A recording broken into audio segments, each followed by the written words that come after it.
What's up, everybody? Welcome to another episode of Hard Hat Highlights, where Jason and I go over some of the things that happened to us early in the work week, and then, of course, we both scour the internet to find headlines that are loosely related with business, anything even close to business, or just so outrageous we have to talk about. And by the way, Hard Hat Highlights is on our YouTube channel called Glass Guy, Glazzguy. If you haven't subscribed, please do so now. Like, comment, share. Jason, how the hell are you? I am great, and I'm actually excited to share the good, the bad, and the ugly about what's happened this week. Let's go. Let's get into it. Well, earlier this week, you and we sold a fairly large job that we're actually really excited to install right on the beach. Beautiful, beautiful view, but nice, good-sized pool fence for a condo, and we had to go down and meet with them 2 days ago, and something profound happened when we were there. Why don't you tell us a little bit about it? Oh, this was so cool. And by the way, just to reiterate, I think the job is going to be awesome, not only because it has a ton of glass railing, but the transformation it's going to make, because these people have been living with a chain link fence for the last year and a half since the hurricane. So this is going to be a monumental, like, I'd like to be there when they'll come down and see it, because it's going to be a massive hit of dopamine, and I just know they're going to be excited. Yeah, it looks like a prison yard right now. It does, and it's going to transform into a 5-star, 4 seasons look. But while we were at that job, and kudos to you for all the follow-up and communication that we had to actually land this job, the folks at the compound where we're doing this called one last meeting with all the people that have been contracted and wanted to just go over some final details. And while we were all there together, something came up about the permitting process. Now, typically, we never end up pulling permits because our scope of work is usually listed underneath the general contractor or homeowner, so the permit's already been pulled. Right. That scope has already been specified. And because it was kind of a weird situation that came up, one of the people just kind of overtly reacted and pointed at us, goes, "No, that's your responsibility," to Jason and I. And the point of this story is to highlight the importance of what's called a dynamic silence, where I think earlier in our career, me in particular, would have snapped and pushed back, say, no, we didn't include that in our proposal. It's not in our proposal. Actually, in our proposal, it says permits by others. But that would have ruined the whole mood of the conversation. Instead, we let it play out. We were further along. I actually went over and was asking a question to somebody else who was involved on the project but had nothing to do with our scope. And when asking him the question, he actually offered to take care of all the permitting itself, which took it completely off our hands, which at the end of the day, the guy that mentioned it to us doesn't really give a shit. He was just saying that because he didn't want to have to be responsible for it. Right. And if we had the ability to do it, we would. But I think it was important to recognize that the fact that we didn't say anything, we didn't agree to it, but we didn't disagree to it. And by letting a little bit of time play out, it gave us an opportunity to just ask a question, and we actually ended up getting the answer we wanted without even having to ask for it. Yeah. And I think it's important to highlight that, because I think too many people are so quick to push back and get defensive, like, no, I'm not responsible for that. And the problem is it takes two to fight. So when someone feels a pushback, they're going to push back. And it's just kind of this graveyard spiral where if one barks and the other one doesn't do anything, it almost kind of turns into a dance instead of a fight. And most people don't want to throw the first punch. You're right. But you saw that unfold too as well. I did, and it was all a product of being a good listener and being situationally aware. Yeah, because we recognized there was one person that was spitting a lot of facts. He was kind of name-dropping a lot of people he knew within the county. I was like, this is a no-brainer for this guy. This is what he does. And consequently enough, in kind of asking those questions, something else came up that basically said, oh, wait, you guys aren't responsible for this. It's this person's responsibility. And so again, we weren't associated with any friction in that conversation, which still makes us a trusted advisor in that guy's eyes. That's right. He wanted us to do it. We ended up leaving that job not having to do it, but we never said anything in regards to that. So in his mind, we have capitulated with his demands and we're a compliant subcontractor. I think that's important. Very. especially if you want to do business with someone for a long period of time. Yeah. Yeah, and again, it goes back to something we always talk about, being situationally aware. And that made me think about something that happened to me earlier this week. Oh. About somebody that was extremely unaware. Oh, what was it? What was it? What was it? So we all know there's a big shakeup in the workforce. Amazon in particular, they're constantly. I mean, my house in particular, they're there every fucking day. But anyhow, they're hiring contractors. And the other day, my wife had ordered some vitamins and things, fairly fragile things. This woman pulls up. What she was unaware of is that I have cameras. So you'll see in this video, this woman pulls up into my driveway, just an unmarked, like a white Hyundai Sonata or something. Pulls in, stops, opens up her door, can't even get her out off her ass to get out of the car. Takes the package, drops it in the middle of the driveway. It wasn't close to the garage. It was just in the middle of the driveway. Takes a picture of it, goes to back off, almost runs the frickin' thing over on her way off, and just leaves it in the middle of the driveway. Now, we have a screened-in front lanai where all the packages should go. It even says it in our Amazon profile, leave at the front door. Especially because we have rainy season, but I mean, overall, it rains almost every damn day here. So she's leaving not just this, a little either. Yeah. It pours. And these are perishables, like in the middle of the driveway.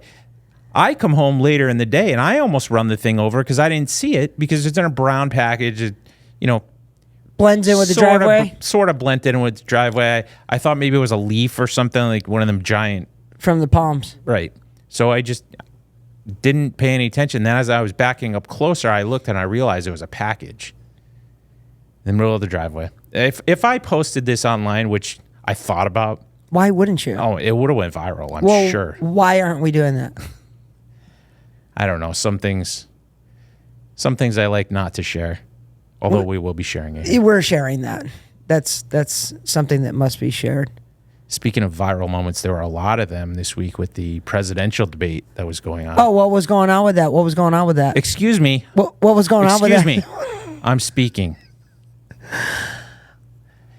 As we all know, it's an election year. It's a very important year for America. Make sure you get out and vote. And don't forget to subscribe to our YouTube channel. I am speaking. Okay, sorry. So a federal judge in Washington, D.C. is about to decide on something related to the election here. There is a New York-based company called Kalshi. I believe that's how it's pronounced. And they are vying to allow betting on congressional elections. Oh. Yeah. I don't like it. So apparently one commission had come forward and, nixed it, and this judge overturned it and said, we're going to wait a little bit and then we're going to put a pause on it and we're going to make a ruling. It's a little scary. They allow this in Europe, by the way, which I can see. You see all the unrest and all the crap they have going on with their elections. I don't know. To me, it just opens it up to a lot of unscrupulous things. I mean, it's the dirtiest fucking business in the world as it is, and now you're going to put that component on top of it? Yeah, because they're already corrupt, both sides. Yeah, not only do you have the fixing you got to worry about, but then you just have to worry about the regular Joe who, maybe he's unsure on who he's voting for, but the betting odds are a little higher on this one, so he's going to vote for that one so he can make money. Oh, you're right. Huh. I didn't even think about that. It doesn't mix. I don't like it. And you can manipulate which side's being heavily betted. I don't like it. Yeah, it's we can only hope and pray that it does get shot down. When is that vote coming up? I believe next Thursday they have this whatever thing they were waiting for to come out, and then they're going to make a ruling after that. Well, seeing we usually film this on Thursdays, maybe we'll have an update for you next week on our Hard Hat Highlights, which is on our YouTube channel. Glass Guy, please don't forget to subscribe. What else is cooking? Speaking of gambling, ooh, do you see John Bon Jovi? What's up with him? He took a little gamble this week. Oh, what did he gamble on? So he was filming in Nashville for a new music video on the Sagenthaler pedestrian bridge. And they Is that the one noticed- going over to where the stadium is, the football? Yes. Yeah, I've been Yeah. on that bridge. So they noticed a woman kind of off to the side, because they left the bridge open to pedestrians while they were filming this. Noticed a woman off to the side, ready to jump. No way. Yeah. Yeah. Because of his music? Well, it's funny you should say Living that. on a prayer? I'm glad you brought that up, because the last time I saw John Bon Jovi was actually in Nashville. No way. And after hearing what he sounded like, I wanted to jump off a bridge. Is it not good? It was brutal. He's lost it? He has lost it like 10 times over. Which is funny because it seems like it wasn't even 10 years ago I saw him in Tampa, and he still sounded good. Everybody knew, every song, every word to every song. He's been I've seen him half a dozen times, and the last few times I've seen him, it seems to have gotten progressively worse, but nothing could have prepared me for last time. It was awful. As a matter of fact, if you watch, there's I believe it's on Prime. It's either Prime or Hulu. It's there's a documentary about John Bon Jovi. It's called Thank You, Good Night. And that actual show is in the documentary. And after the show, his wife came to him and said, wasn't so great. Time to hang him And up. it started to spiral. Yeah. So apparently he's getting vocal surgery now. Okay, but so why does the singer still go? Do you think they're addicted to the adrenaline rush of the fame? 100%. And so it's a stage presence. They could care less what they sound like. They want the energy. Yeah. He doesn't need the money. It's not that. It's addicted to fame. Absolutely. And although he does seem to be a pretty humble guy. So it's kind of more one of those stage adrenaline things, I think. I just saw something on Instagram where Bon Jovi was doing a podcast with somebody, and they were talking. Oh, it was with Edelman, and they were talking about how Belichick went on tour with them in Europe one time because he could kind of blend in a little bit more backstage, but they ended up going somewhere where the Stones were playing, and he knew somebody. I guess Bill Belichick's a closet drummer. I had no idea. Yes, I'll show you this. Not like drumming on his belly. No, the drums, banging on the drums. Wow. Yeah, and he went on tour with Bon Jovi for like a couple weeks. I just saw this today. The hoodie behind the kit. Yeah, pretty cool, right? That is cool. Yeah. But yeah, I thought that was profound, because can you imagine you're coming across someone who's ready to take their own life, and you are gambling, because maybe that person doesn't want to be spoken to, and then the second you say something, they're going to jump. But somehow, Or you try and grab them and you miss, and you actually push them off. Yeah. There's a lot of things that can So happen. wait, they were filming a documentary, They were filming a video. a music video. Music video. Mm-hmm. And during the video, someone was actually considering committing suicide. Did they do it? So John and one of his video producers went over and gently started speaking to this woman, got her to turn around, and eventually they both helped her over, and he gave her a hug, and she's getting the help she needs, apparently. I know I'm such a cynical person. Yeah. It almost seems like too perfect to be like not a setup. Well, it wasn't in the video. Okay, but it was close. Okay, if you're a rock star, you're focusing on the cameras, your lines, your band, you're that situationally aware of everything that's going on around you, that you notice someone in the background is about to commit suicide. Stop the production. I need to go save their life. No fucking way. Like a little publicity stunt. I'm sorry, I think it is. You could be right. You could be right. I mean, she didn't die. And if you're to the point where you're going to get on the other side of the bridge to jump, like you've already made a decision. I don't know. That seems sus. I'm calling bullshit on Bon Jovi on that one. Well, excuse me. In another unpleasant surprise, a Purdue student recently competed in what they call Kicks for Cash. Ooh, what's And that? so what this was before a Purdue football game, they had a setup where the contestants were given 30 seconds to kick a 20-yard, a 30-yard, and a 40-yard field goal. That's a banger. And the winner would receive a 2-year lease from the local Honda dealership. Oh, okay. So this kid went, competed, actually made it. All three? All three. So talk about a buzzkill. A couple days later, he gets an email stating that he is not going to be receiving this 2-year lease on the vehicle. Why? So he was given 30 seconds in which to do so. The ball left his foot 5/100ths of a second too late. After looking at the video, this is what they determined.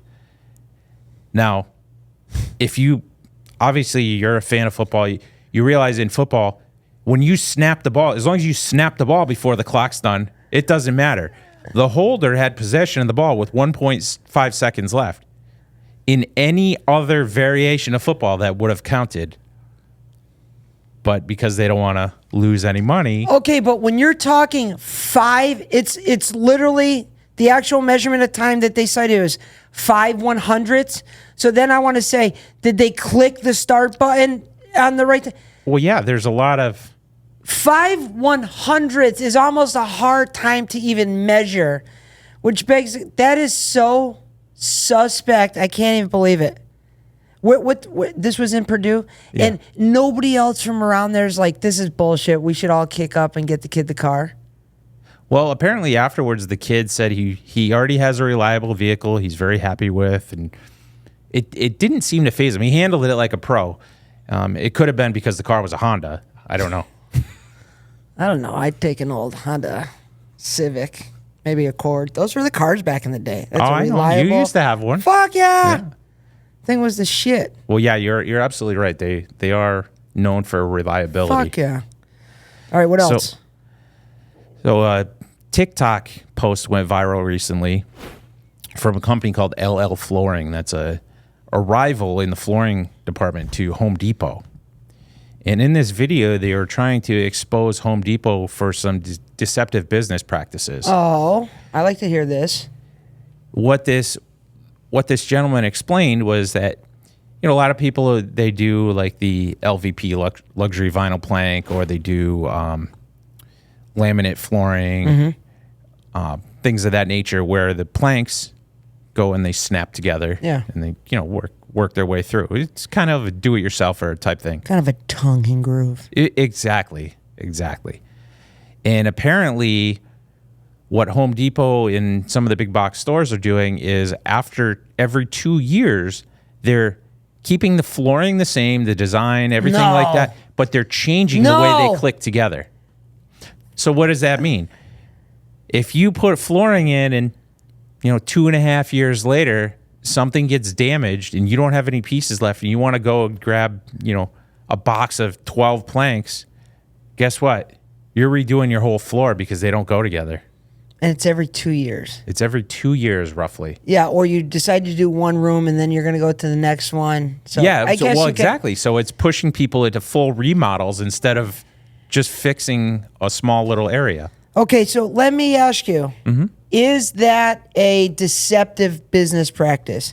Because they do this fucking same thing with the cell phones and the charger cords. I've had 3 different style charging cords. And I don't know at your house, but at mine, charging cords are a lot like socks. Like, they just start disappearing. Right. And someone's always grabbing one, and then all of a sudden, no, it's USB-C. It's not the lightning port. You have different ones. Well, not only that, what else they do too is when you get the phone, they're like, okay, it's, you know, $40 a month or whatever for 3 years, and then the second you pay that off, what starts happening? Your phone starts going to shit. Yep. So, okay, so the question is, do you think it's a deceptive business practice, or is it good? Now, because here's the other thing. Yeah. You're going to change color, like, to say in 3 years, if you want to add more, buy other one. Well, colors change. Colors evolve. You know, you get the earth tones, and now there's the grays and the blues, whites. Yeah. So you're not always going to have the same, but if it fits together, I don't know. I think 2 Is years it is a little. proven that they did that, or is I never heard of LL Flooring. This is an alleged thing Okay. based on this viral TikTok video from But it went viral. LL Flooring. Yes. Speaking of going viral, we recently had a couple of videos, 3 of them actually, that weren't ones that we shot, but we kind of like repurposed and shared. That ended up getting, one of them 3.8 million, 1.8 million. And I wanted to kind of give a public service announcement to people that should you post and something goes off, are you prepared to somehow benefit from that? Whether it's, have you signed up to get paid because you're eligible for monetization, or if you're the person that posted the video like we were and it garners 3.8 million impressions, we can then comment in our own video and rest assured that everybody that was interacted with that video is now going to see the comment that we post. So when this started happening, I put out a link to our recent Hard Hat Highlights episode, and one of them, it clearly worked because if you see, this is our 10th episode, this is our 11th episode. Right. They all kind of garner the same amount of views. They're creeping up a little bit, and then boom, one of them spikes, and it happens to be the one that I put in that viral piece of content. So I think it's, if you're on social media and you're producing content to garner business and develop innocuous rapport with potential opportunities in hopes that a piece goes viral. And if and when it does, are you prepared to kind of squeeze as much juice out of that opportunity as possible? And that was just one of the things that came to my mind.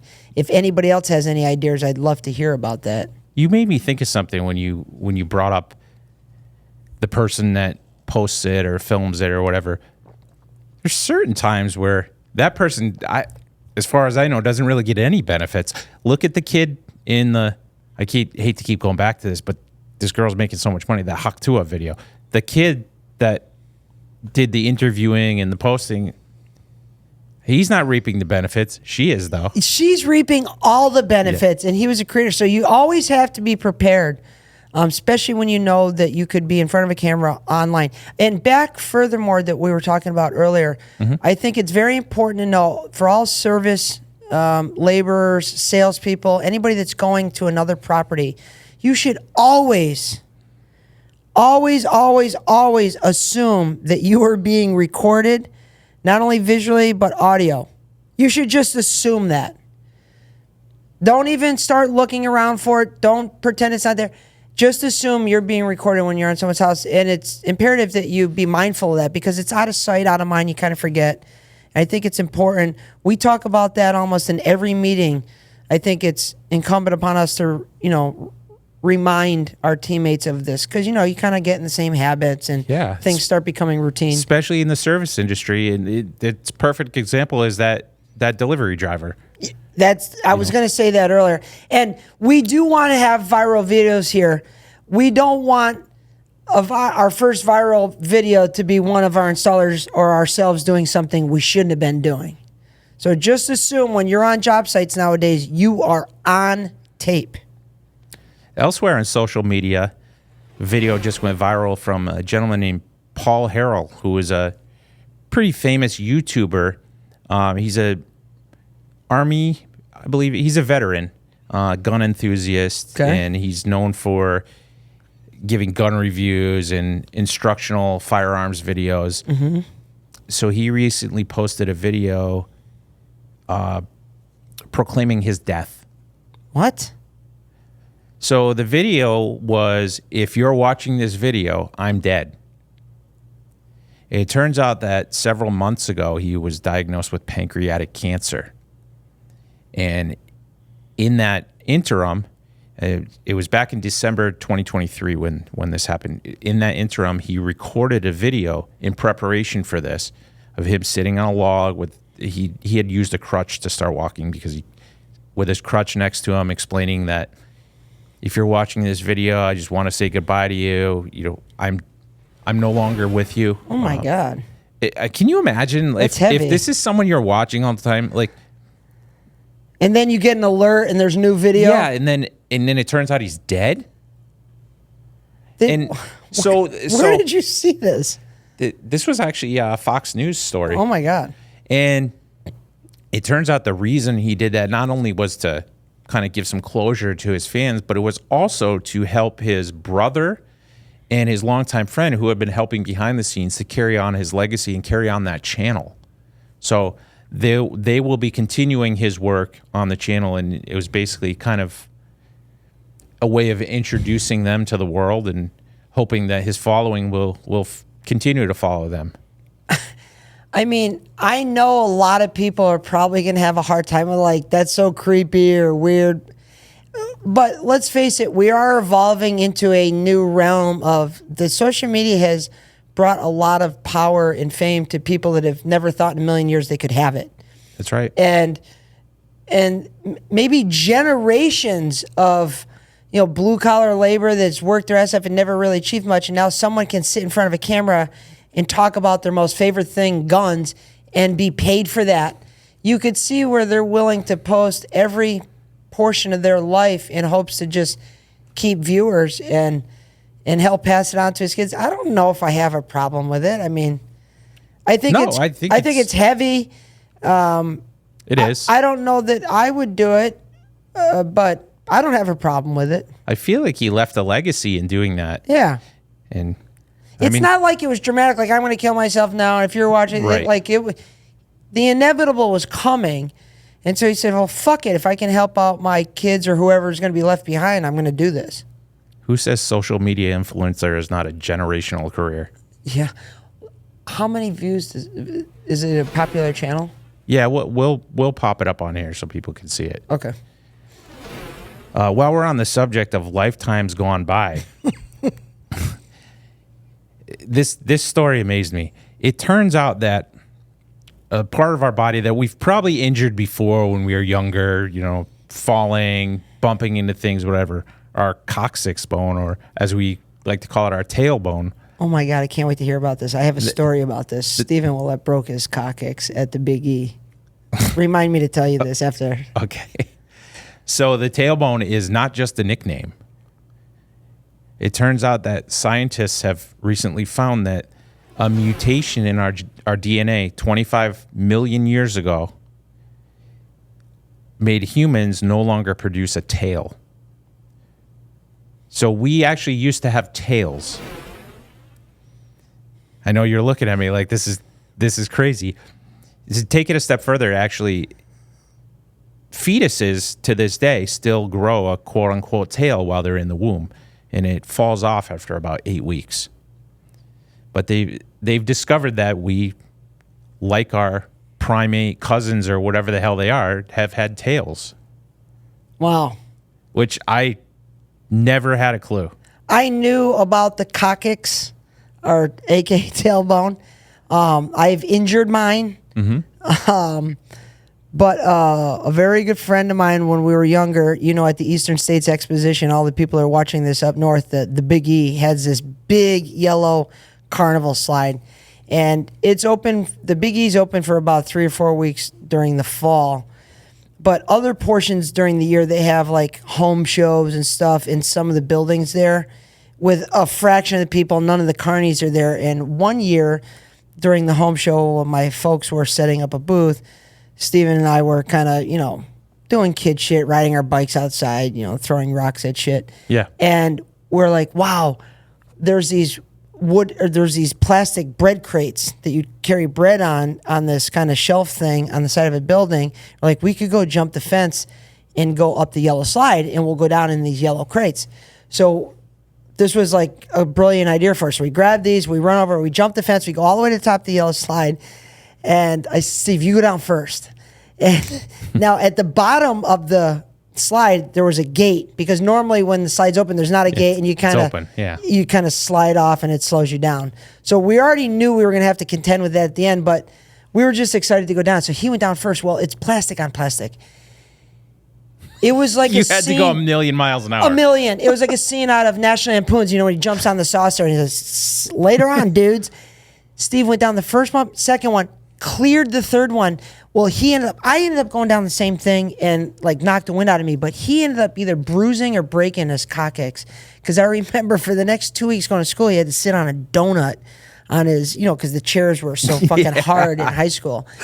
And that was all from the Big E breaking his coccyx. I don't know if he broke it or injured it, but fuck, he was in a lot of pain. And I was in pain too. Luckily, mine didn't bruise. Well, but I am familiar with that portion of our body. I was not aware that we used to have a tail. It would have been nice if he had a tail to stop himself. Help protect it. Now, on the bright side, even though we don't have tails, we can't hang from the trees and fling shit at people anymore. Yeah. This mutation actually is responsible for human beings walking upright. No shit. Well, because if you think about it, monkeys don't necessarily walk. They have a little bit of a Are you saying crouch. that we came from monkeys? Well, you did.